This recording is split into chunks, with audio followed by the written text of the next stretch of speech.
നിങ്ങൾ ചെറിയ മീനിനായിട്ട് വലിയ മീനിനെ പിടിക്കാമെന്ന് കേട്ടിട്ടില്ലേ? അങ്ങനെ ഞാൻ പിടിച്ച എൻ്റെ വലിയ മീനാണ് ഈ സ്കെച്ച് ബുക്ക്. ഞാൻ ഇപ്പോൾ യൂസ് ചെയ്തുകൊണ്ടിരിക്കുന്ന 2 സ്കെച്ച് ബുക്കും A5 സൈസാണ്. പക്ഷേ എനിക്ക് A6 സൈസിലെ സ്കെച്ച് ബുക്ക് വാങ്ങാനായിരുന്നു ആഗ്രഹം. കാരണം കാണാൻ കുഞ്ഞനും ക്യൂട്ടൊക്കെ അല്ലേ. അപ്പോൾ വാലന്റൈൻസ് ഡേ സ്പെഷ്യലായിട്ട് ഞാനൊരു ക്രോഷ്യ ഫ്ലവേഴ്സ് വെച്ചിട്ടുള്ള ബൊക്കെ ഉണ്ടാക്കിയത് ഓർക്കുന്നില്ലേ? അപ്പോൾ അത് ഞാൻ കൊടുത്തിട്ട് അന്ന് തന്നെ ഈ സ്കെച്ച് ബുക്ക് ഒപ്പിച്ചെടുത്തു കേട്ടോ. ഇത് അത്യാവശ്യം നല്ല ക്വാളിറ്റി ഉള്ളൊരു സ്കെച്ച് ബുക്കാണ്. ഇതിൽ 20 പേജസ് ഉണ്ട്. പക്ഷേ ഇതിന് നല്ല റേറ്റും ഉണ്ട്. 85 രൂപയായി. എന്നാലും എൻ്റെ ക്യാഷ് അല്ലല്ലോ പോയതെന്നുള്ള സമാധാനത്തിലാണ് ഞാനിത് വാങ്ങിയത്.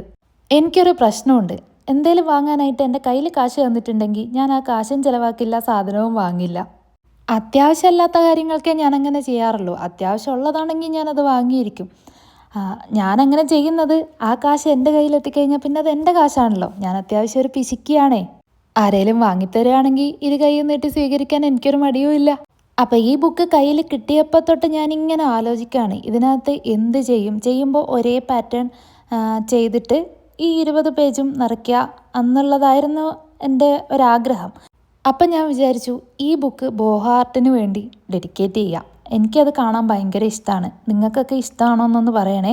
അപ്പോൾ എൻ്റെ ഇന്നത്തെ ബോഹ ആർട്ട് ഇഷ്ടപ്പെട്ടിട്ടുണ്ടെങ്കിൽ എന്നെ സപ്പോർട്ട് ചെയ്യുന്ന കാര്യം ആരും മറക്കില്ലല്ലോ. പുതിയൊരു വീഡിയോ ആയിട്ട് നാളെ കാണാം. Bye bye.